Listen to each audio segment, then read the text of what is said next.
हाँ तो बेटा, कैसे हो आप लोग। आज काफ़ी दिनों बाद मैं आपको पढ़ा पा रहा हूँ। थोड़ा बीच में माता जी का स्वर्गवास हो गया, तो मैं जो है कुछ दिनों के लिए आप लोगों की क्लास नहीं ले पाया। मैं कोशिश करूँगा कि फटाफट आपका दूसरा पार्ट ख़त्म कर सकूँ। तो दूसरा पार्ट हमारा जो है वो आवर्त पुष्पीय पादपों में लैंगिक जनन, पुष्पीय पादपों में लैंगिक जनन। तो इसमें मैंने काफ़ी शुरुआत में आपको जो है कुछ वीडियोस डाले थे, कुछ नोट्स भी डाले थे। तो सबसे पहले तो बेटा आप ये समझना है कि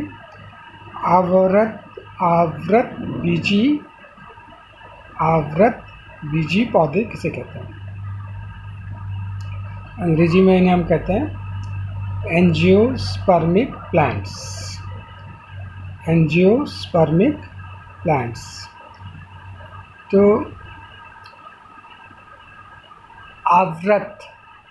आवृत शब्द का अर्थ है खोल, बाहर से कवर। आवृत मतलब खोल, ढका हुआ। ठीक है। तो अगर कोई चीज़ ढका है तो उसको हम कहते हैं आवृत। बीजी मतलब बीज। तो आवृत बीजी पौधे ऐसे पौधे हो गए जिनमें बीज के बाहर से खोल है। अगर आप एक चने का बीज देखेंगे तो चने के बीज से के बाहर से एक खोल है। तो ऐसे पौधों को हम जो है आवृत बीजी पौधे कहते हैं, एंजियोस्पर्म्स। एंजियो मतलब कवर्ड। इससे पहले कुछ पौधे ऐसे, इससे जो ठीक पहले वाले पौधे हैं उनको हम कहते हैं जिम्नोस्पर्म्स। जिम्नोस्पर्म्स इनमें जो है साइकस, पाइनस और जूनिपेरस, टेक्सस, ये कुछ ऐसे पेड़ हैं जिनको हम कहते हैं जिम्नोस्पर्म्स। तो जिम्नो शब्द का अर्थ होता है जो ढके हुए नहीं है, नग्न, नेकेड, नग्न। जिनमें बीज ढके हुए नहीं है, नग्न है, उन्हें हम कहते हैं जिम्नोस्पर्म्स। तो कई बातों में जिम्नोस्पर्म्स एंजियोस्पर्म्स से मिलते जुलते, कई लक्षणों में मिलते जुलते हैं, लेकिन जो फिर भी इनमें दोनों में अंतर है। तो हमें मुख्य रूप से एंजियोस्पर्म्स पढ़ना है। तो आजकल हमारे चारों तरफ जो पौधे हैं, चाहे वो टमाटर का पौधा है, आलू, टमाटर, गोभी, ये वो, आम, केले, ये सब अधिकांश जो पौधे हमें अपने चारों तरफ दिखाई देते हैं, ये सब जो है आवृत बीजी पौधे हैं या एंजियोस्पर्म है। तो वर्तमान युग जो है वो जैसे जानवरों में जो है सबसे आगे सबसे उन्नत जो है मनुष्य है, जैसे वैसे ही पौधों में सबसे ज़्यादा विकसित जो है वो है आवृत बीजी पौधे। तो आवृत बीजी पौधों का जो सबसे खूबसूरत अंग है वो है उसका पुष्प। तो इनको हम जो है पुष्पीय पादप भी कहते हैं, क्योंकि इनमें जो है फूल बनता है। और यही फूल जो है आवृत बीजी पौधों का एक विशिष्ट लक्षण है, क्योंकि पुष्प ही इसका लैंगिक प्रजनन का अंग है। ठीक है। पुष्प जो है पौधे का लैंगिक प्रजनन का अंग है।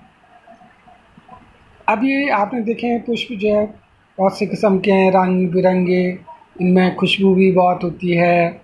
कई फूलों में जो है पराग भी होता है। पराग समझते हैं?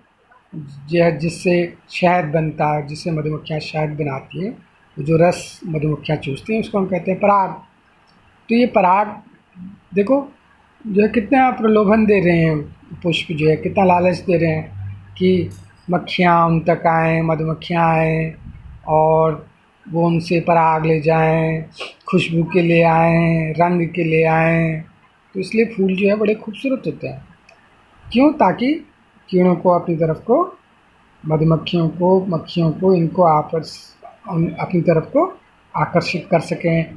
फिर मक्खियों के ऊपर इनके पराग कण गिर जाएंगे, मक्खियाँ उड़ करके दूसरे फूलों में जाएंगी तो इनके पराग कण जो है दूसरे फूलों में पहुँचेंगे। इस तरह से जो है आवर्तबीजी पौधों में लैंगिक जनन के लिए पुष्प एक आवश्यक अंग है। तो पिछले कई वीडियो में हमने पढ़ा था कि पुष्प में जो है प्रमुख चार प्रमुख चक्र होते हैं और इनमें से सबसे नीचे वाला जो हरा रंग का बाह्य दल कहलाता है और उसके बाद जो रंग बिरंगे हमको पंखुड़ियाँ दिखाई देती हैं उन्हें हम दल कहते हैं। और ये बाह्य दल और दल क्योंकि प्रजनन में सीधा सीधा भाग नहीं लेती हैं इसलिए हम इनको सहायक अंग कहते हैं। और इनके भीतर जो आवश्यक अंग हैं जो सीधा सीधा प्रजनन में भाग लेते हैं उनमें पुमंग एवं जायंग। पुमंग क्या है? पुमंग है एंड्रोशियम या नर प्रजन अंग। इनको हम या पुमंग भी कहते हैं, इनको हम पुंकेसर भी कहते हैं। ठीक है, इनको हम पुंकेसर भी कहते हैं, अंग्रेजी में कहते हैं स्टेमेन और जो हिंदी में कहते हैं पुंकेसर एक को कहते हैं। ठीक है, और बहुवचन को हम कहते हैं पुमंग। ठीक है, ये पुमंग, पुंकेसर और स्त्री केसर या जायंग ये जो है सीधा सीधा प्रजनन में भाग लेते हैं इसलिए हम जो है इनको जो है आवश्यक अंग कहते हैं।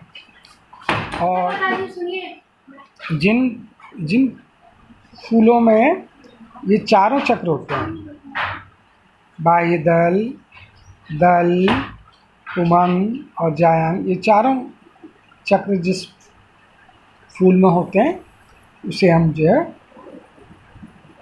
पूर्ण परफेक्ट या कंप्लीट फ्लावर कहते हैं। कंप्लीट फ्लावर कहते हैं जिसमें जो है दोनों के चारों चक्र होते हैं। दल, बाह्य दल, पुमंग, जायंग, ये चारों अंग जिस फूल में होते हैं उसे हम जो है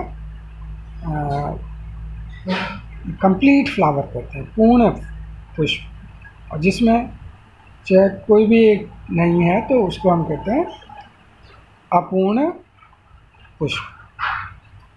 इन्हीं को हम जो है जिनमें चारों होते हैं उनको हम परफेक्ट फ्लावर कहते हैं, और जिसमें चारों नहीं होते हैं, कोई कम होता है, उसको हम इम्परफेक्ट फ्लावर भी कहते हैं। अब जो है पिछली बार हमने पढ़ा था जो है पुमंग या एंड्रोशियम जो है पुमंग या एंड्रोशियम जो है ये नर जनन अंग है और इनकी एक इकाई को हम पुंकेसर या स्टेमन कहते हैं। ठीक है, एंड्रोशियम जो है पूरे समूह को कहते हैं और पुंकेसर एक को कहते हैं। और जायांग जो है गाइनोशियम कहते हैं। ये जो है पूरे समूह को कहते हैं और एक एक यूनिट को हम कार्पल कहते हैं। ठीक है, ये सब बातें मैं आपको रिवाइज करा रहा हूँ। ठीक है, इससे पहले कि फिर मैं आज की जो बातें हैं उन पे आऊँ। हो सकता है मैं आज की वीडियो में ना आ पाऊँ, आज मैं सिर्फ आपको रिवीजन करा पाऊँ और कल मैं फिर आपको आगे को बड़ा नया टॉपिक ले सकूँ। तो ये तो आपको समझना है, जो रिवीजन हो रहा है ये एक एंड्रोशियम और एक गायनोशियम। तो इस पाठ में मुख्य रूप से आपको जो है एंड्रोशियम और गायनोशियम के बारे में ही पढ़ना है। तो एक पुंकेसर, एक स्टेमन या पुंकेसर, इसके भी दो भाग होते हैं। एक होता है एंथर और दूसरा होता है फिलामेंट। ठीक है, फिलामेंट स्टेमन के डंडे को कहते हैं। ठीक है, डेंथल को हम स्टेमन के फिलामेंट कहते हैं। और ऊपर जहाँ जिस फूला हुआ हिस्सा घुंडी की तरह होता है ऊपर, उसको हम जो है परागकोश कहते हैं या एंथर कहते हैं। इसी परागकोश या एंथर के अंदर जो है परागकण बनते हैं। परागकण या उनको हम कहते हैं लघु बीजाणु। लघु का मतलब होता है छोटे। ठीक है, लघु मतलब छोटा। तो लघु बीजाणु मतलब जो नर जननांग है उसको हमने नर यूनिट है उसको हमने जो है कहा परागकण या लघु बीजाणु, क्योंकि ये बहुत छोटा है। अब जो है आपको ये भी समझना है कि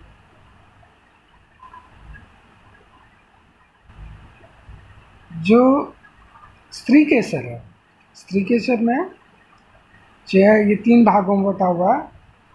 एक नीचे ओवरी है जिसके अंदर ओव्यूल लगते हैं। ओवरी को हम अंडाशय कहते हैं और इसके अंदर जो ओव्यूल लगते हैं उनको हम बीजांड कहते हैं। ठीक है, और बीजांड जो है ओवरी के अंदर लगे होते हैं। और ये 3 हिस्सों में बटा होता है। एक होता है स्टिग्मा, एक होता है स्टाइल। ठीक है, अब आपको ये बात ध्यान देनी है कि जो परागकोश या एंथर है इसके अंदर जो परागकण बनते हैं वो अर्धसूत्री विभाजन से बनते हैं। ठीक है, अर्धसूत्री विभाजन से परागकोश के अंदर परागकण बनते हैं और अंडक के अंदर बीजांड। ठीक है, ओव्यूल, ओवरी के अंदर ओव्यूल, ये जो है अर्धसूत्री विभाजन या मियोसिस के द्वारा बनते हैं। तो यहाँ पर एक महत्वपूर्ण बात ये है, अर्धसूत्री विभाजन मियोसिस।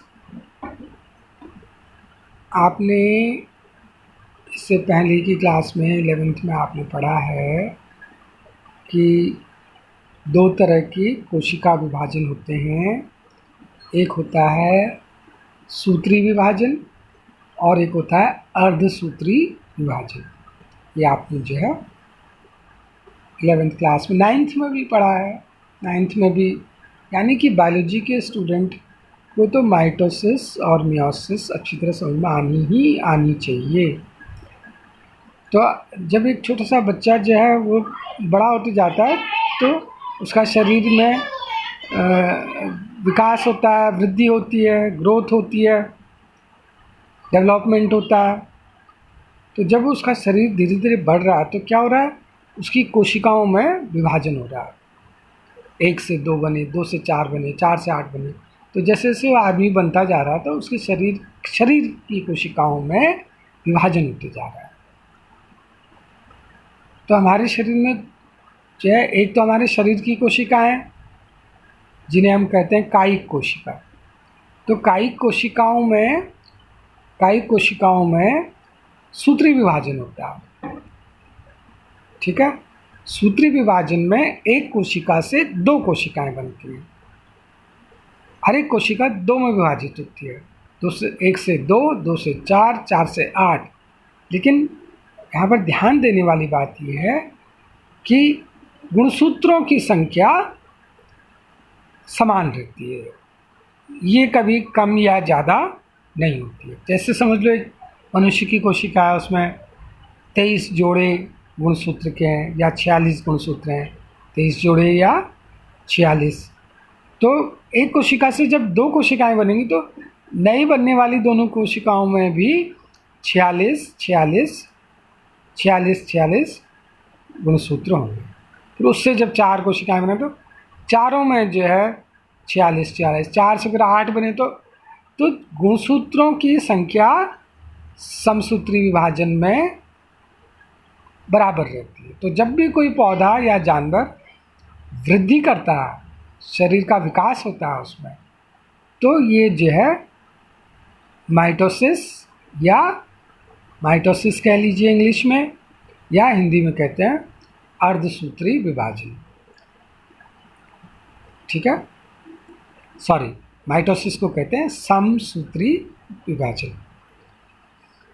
ठीक है। दूसरे प्रकार का जो कोशिका विभाजन होता है उसको कहते हैं अर्धसूत्री विभाजन। अर्ध, हाफ, ठीक है। अर्धसूत्री, सूत्री शब्द यहाँ पर आया, गुणसूत्र में जो शब्द है गुणसूत्र, उससे आया ये शब्द सूत्री। तो अर्ध मतलब आधा, सूत्र मतलब गुणसूत्र। जब गुणसूत्रों की संख्या आधी हो जाए तो उसे हम कहेंगे अर्धसूत्री विभाजन। तो ये जो अर्धसूत्री विभाजन है, ये आवर्तबीजी पौधे जो हायर प्लांट्स हैं और जो एनिमल्स हैं, जानवर हैं, उनमें जो है जनन कोशिकाओं में ही होता है। बहुत महत्वपूर्ण बात है ध्यान देने की। हमारे शरीर में दो तरह की कोशिकाएं हैं, एक जो हमारे हाथ पैर वगैरह में है, इनको हम कहते हैं कायिक कोशिकाएं, इंग्लिश में कहते हैं सोमैटिक सेल्स। ठीक है। और जो दूसरे प्रकार की कोशिकाएं हैं उनको हम कहते हैं जनन कोशिकाएं, रिप्रोडक्टिव सेल्स। जनन, रिप्रोडक्शन में जो भाग लेती हैं, तो जैसे स्पर्म्स हो गए पुरुष में, एग हो गए स्त्री में। ठीक है। तो पुरुष में स्पर्म्स के बनने से पहले अर्धसूत्री विभाजन होगा, और जो है मादा में अंडाणु बनने से पहले विभाजन होगा, अर्धसूत्री विभाजन। तो अर्धसूत्री विभाजन में जो है गुणसूत्रों की संख्या आधी हो जाएगी, यानी कि जैसे समझ लो स्पर्म बन रहा, तो स्पर्म बनेगा स्पर्म मदर सेल से। जिस कोशिका में विभाजन होगा और स्पर्म्स बनेंगे उनको हम कहेंगे स्पर्म मदर सेल। ठीक है। तो स्पर्म मदर सेल्स में जैसे गुणसूत्रों की संख्या 46, 23 जोड़े, और उसमें जब अर्धसूत्री विभाजन हुआ तो पहले दो कोशिकाएं, फिर चार कोशिकाएं, एक कोशिका से चार कोशिकाएं बनी, और चारों कोशिकाओं में गुणसूत्रों की संख्या आधी हो जाती है। ठीक है। तो 46 गुणसूत्र थे, तो जब उससे स्पर्म्स बने तो उनमें गुणसूत्रों की या क्रोमोसोम्स का नंबर हाफ हो जाएगा, 23 रह जाएंगे। इसलिए हम इसको रिडक्शन मतलब कमी आना, रिडक्शन डिवीजन भी कहते हैं। तो किसी भी पौधे के जीवन में या किसी भी एंजियोस्पर्म के जीवन में या किसी जंतु एनिमल के जीवन में ये जो है मियोसिस का और फर्टिलाइजेशन। ठीक है। फर्टिलाइजेशन का मतलब जब अंडाणु और शुक्राणु का निषेचन होगा, फ्यूज़ होंगे शुक्राणु और अंडाणु, तो उसको हम कहेंगे फर्टिलाइजेशन जी। अब देखिए स्पर्म में हमने कहा था 23 क्रोमोसोम्स हैं, ठीक है, 23 गुणसूत्र हैं। एग में भी ऐसी तरह से अर्धसूत्री विभाजन से एग बनेगा, एग मदर सेल में, ठीक है, एग मदर सेल में मियोसिस होगी तो एग बनेगा। अब इसमें एक एग में जो है क्रोमोसोम्स का नंबर होगा 23, स्पर्म्स में 23 और एग में 23। तो स्पर्म्स और एग जब दोनों का फर्टिलाइजेशन होगा तो जो जाइगोट बनेगा उसमें क्रोमोसोम्स का नंबर जो है 46 फिर से बन जाएगा, ठीक है। तो मियोसिस और फर्टिलाइजेशन ये दो प्रोसेसेस किसी भी स्पीशीज़ में, किसी भी प्रजाति में, पौधे की जाति में या जंतु की जाति में गुणसूत्रों की संख्या को बनाए रखने के लिए आवश्यक है। ये दो चीज़ें निर्धारित करती हैं किसी भी प्रजाति को, ठीक है। ये गुणसूत्रों की संख्या को स्टेबल रखती हैं, नियंत्रित रखती हैं। यानी कि जैसे मनुष्य में जो है गुणसूत्रों का क्रोमोसोम्स का नंबर है 46, ठीक है।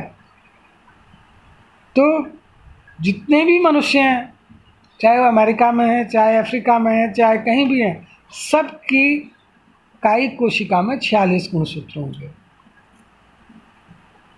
ठीक है। अगर गुणसूत्रों की संख्या में कम या ज़्यादा हो गया तो फिर वो मनुष्य नहीं रह जाएगा। अब जैसे चिंपांजी है, चिंपांजी को हमने कहा कि मनुष्य का बहुत करीबी रिश्तेदार है, मनुष्य का बंदर है, ठीक है। अब चिंपांजी में जो है 46 गुणसूत्र न होकर के 44 होंगे, ठीक है। तो